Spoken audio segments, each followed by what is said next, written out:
Stock up while you can, because here are 10 items you might not find in your grocery store. Hershey's milk chocolate and candies. You got any Hershey bars?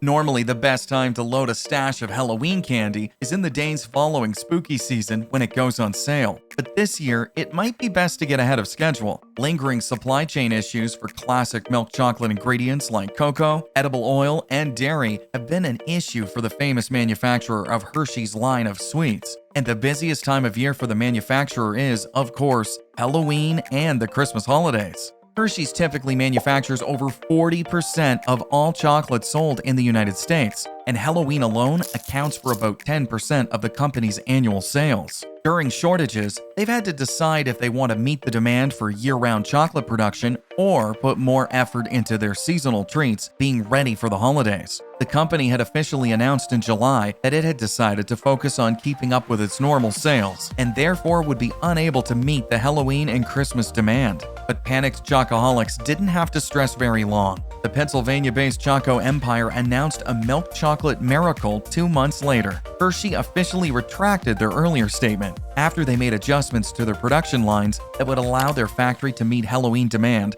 alongside keeping everyday treats on store shelves. So whether it's a shortage or sold out, you may or may not see Hershey products on the shelf. The thought of having no chocolate for trick-or-treaters might just be the scariest Halloween ever. Carbonated beverages. Everyone loves a bubbly beverage as long as it can be found. From craft beer to cold soda, from a fountain or vending machine, a burst of bubbles is always satisfying. But the carbon dioxide supply that puts the fizz in your drink fountain has been dwindling for some time and continues to do so. The main shortage started much like other supply chain issues during the early peak of the global pandemic. Production of ethanol slowed when fewer people were commuting, which meant a reduction in one of ethanol's important byproducts, carbon dioxide. While brewers managed to survive, a bigger obstacle arrived in the summer of 2022. Adding to the ethanol issue, a naturally occurring contamination in one of America's largest CO2 sources meant that the gas got even harder to find. Discovered in the 1970s, a 200-square-mile underground area known as the Jackson Dome is the largest natural source of CO2 east of the Mississippi River. The CO2 produced from these deposits are so pure that they routinely test at an amazing 98% positivity rate.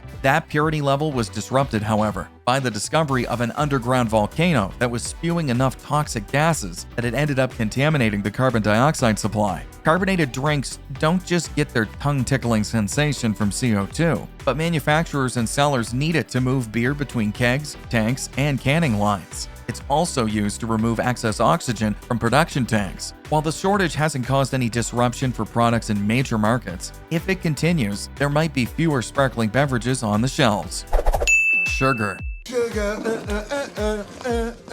Remember that drop in ethanol production that limited the supply of carbon dioxide? It's responsible for another decrease in our beloved drinks and snacks. And it's the biggest ingredient of all: sweet, sweet sugar. The sugar is important to more than just sweet snacks, since it's also an additive in salty foods, used to accent the flavory tastes. The first go-around in ethanol issues was from a decrease in production, but this time it's been a drastic increase in production that's driving this shortage of sugary sweets. Due to a need for ethanol fuel during the energy crisis, sugarcane mills in Brazil have decided to dedicate more of their sugarcane supply to ethanol production. This means, of course, that the sugarcane used to produce actual sugar has been cut drastically. It's actually a common practice, as the Brazilian supply of sugarcane either goes towards making sugar or exporting ethanol, depending on which one will make more money at the time. In May of 2022, markets had predicted a long-term swing towards the ethanol side that would jeopardize sugar production indefinitely.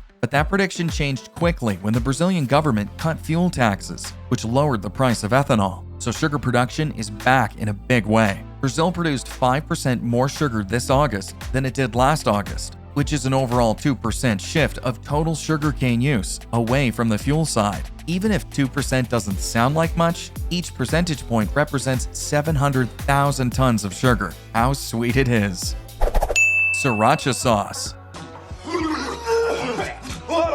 Moving from sweetness to spiciness, another item running short in supply is the famous sauce with the big red rooster. Sriracha Hot Sauce is typically a staple in Asian restaurants, and is splashed on everything from pho soup to ramen noodles to banh mi sandwiches. Manufactured by Hoi Fung Foods in the town of Irwindale, California for over 40 years. This is the first time in those 4 decades they'll be canceling all orders for their sriracha. A press release from the company notes a severe shortage of the peppers they use to make the chili portion of the sauce, and they don't expect to be producing any more until sometime after September of 2022. One Vietnamese restaurant in Los Angeles has gone viral, stating that their customers consume 300 bottles of the stuff per year, and that they are willing to trade free food for unopened bottles to top up their dwindling supply. The low-quality crop of red jalapeno peppers has been attributed to an ongoing drought in Mexico and California, which has been the driest on record as they entered the 3rd year of the struggle for moisture. Recent heat waves have approached or hit 105 degrees at their peak, which is the specific danger zone for fruits and flowers to collapse under heat stress. It's a cruel irony that the supply of hot sauce that brings the heat is in jeopardy because of heat itself. Tomatoes. Potato. Tomato.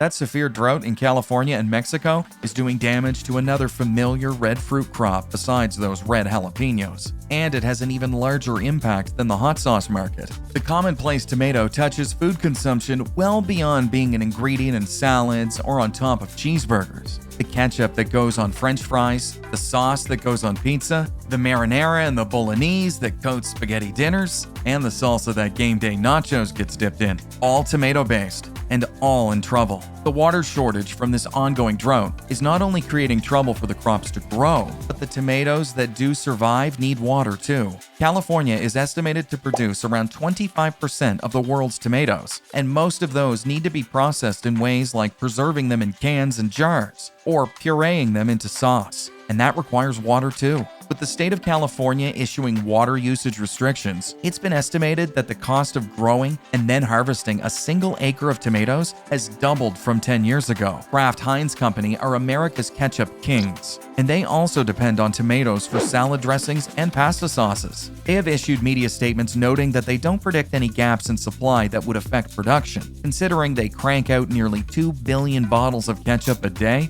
hopefully they are true to their word. Popcorn. I love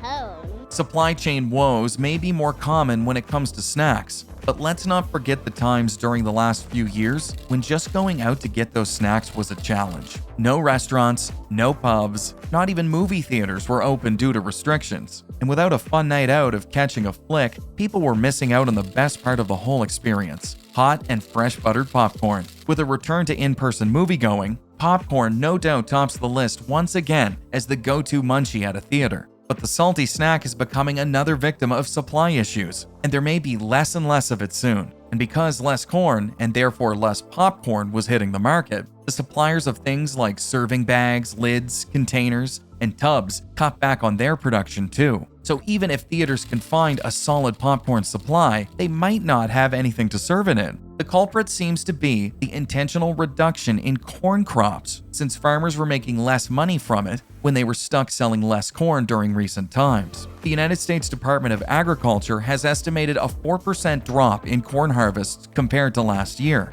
To put that into perspective, over 15.1 billion bushels of corn were produced in America in 2021, and that's a 1 billion bushel increase from 2020. That's a lot of popcorn missing from the mouths of snackers. Baby formula. Don't be such a baby. It's not just people who eat snacks, sauces, and sweets that are affected by shortages. In this case, it's affecting a part of the population that only consumes one thing: babies. And the baby formula that those little bundles of joy subsist on is also in short supply these days. Similac is the nation's #1 selling brand of baby formula, and it's manufactured by the Abbott Company, which introduced the product way back in 1925 and has expanded to selling it in 96 countries all over the world. But in February 2022, production dragged to a halt. Reports of illness and even death in infants were linked to the formula, prompting inspections from 2 government agencies. They found the factory in Michigan to have seriously unsafe food manufacturing conditions, including cracks in the storage tanks, several leaks in the roof, and employees not using proper hand washing and glove procedures. A shutdown led to an immediate 40% drop in available baby formula across the USA, and the industry hasn't yet fully recovered. Summer flooding and storms shut the factory down again in June, and the shortage kept getting worse. To this day, it's believed the stock of baby formula is still more than 20% below what would be considered a steady supply, and it might be a long time before the situation is resolved. Sabra Hummus. You love hummus. Stop knowing what I like. Another food shortage linked to poor hygiene practices at the point of manufacturing is hitting the USA this year, and this time it's a snack for grown-ups. Hummus is a protein-packed dip that's great with almost anything, from parties to binge watching to a quick snack at work.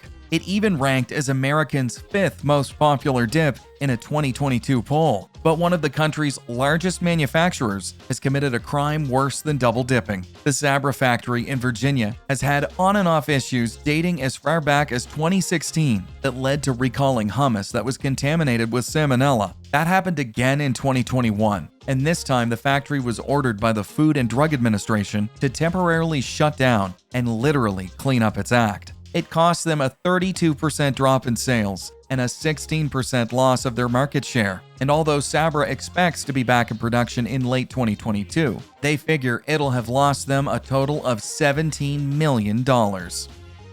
Mustard. Mustard? Mustard. I want mustard on my sandwich. Imagine heading out of the ballpark on a sunny afternoon, grabbing a couple of hot dogs and realizing the entire stadium is out of mustard. It's a terrible scene that is starting to unfold in parts of the world and soon could hit grocery shelves in America. A few unfortunate factors have come together to cause a seed shortage. And much like other crops on this list, the recent droughts and hot summers are one of the biggest reasons why. The planet's 2 largest mustard seed crops, located in Nepal and Western Canada, have suffered due to extreme weather. That has caused most mustard-producing factories to drop production by 1/3, and they've been unable to keep up with normal demand. And when word got out in France, where the average person consumes 2 pounds of mustard a year, panic buying set in. The stories of mustard jar hoarding from across the pond make the 2020 toilet paper shortage look like a Sunday drive. So between overbuying and undersupplying, mustard is in higher demand than ever. Next time you're out at a ball game, make sure to enjoy that mustard on your pretzel while you still can. Wheat. Low calorie, low carb, gluten free. Likely the biggest and most troublesome of any shortage has been one involving a staple food of the world, great golden wheat. Because wheat is a key ingredient in so many foods, it is one of the planet's most consumed commodities, with 787 billion metric tons of it eaten in the last 2 years. 37 million of those tons were consumed in America alone. It's in crackers, bread, cereals, pastas, pizzas, pretzels, pancakes, and waffles. It's hard not to find some form of wheat in your breakfast, lunch, or dinner. So when it comes hard to find, it's a cause for concern all over the world. As Russia and Ukraine become embroiled in an ongoing conflict, the global supply has suffered, since both nations are mass exporters of wheat. Recent treaties have allowed both of them to start shipping out again, with Ukraine's first boat leaving port on August 1st. In addition, other countries increased wheat production to compensate during the break, and those harvests will help boost the short-term supply. While it'll be some time before everything else gets back to normal, remember to be grateful when that loaf of bread finally gets back to normal price. Stick around, leave us a comment, and check out another great video. Just tap or click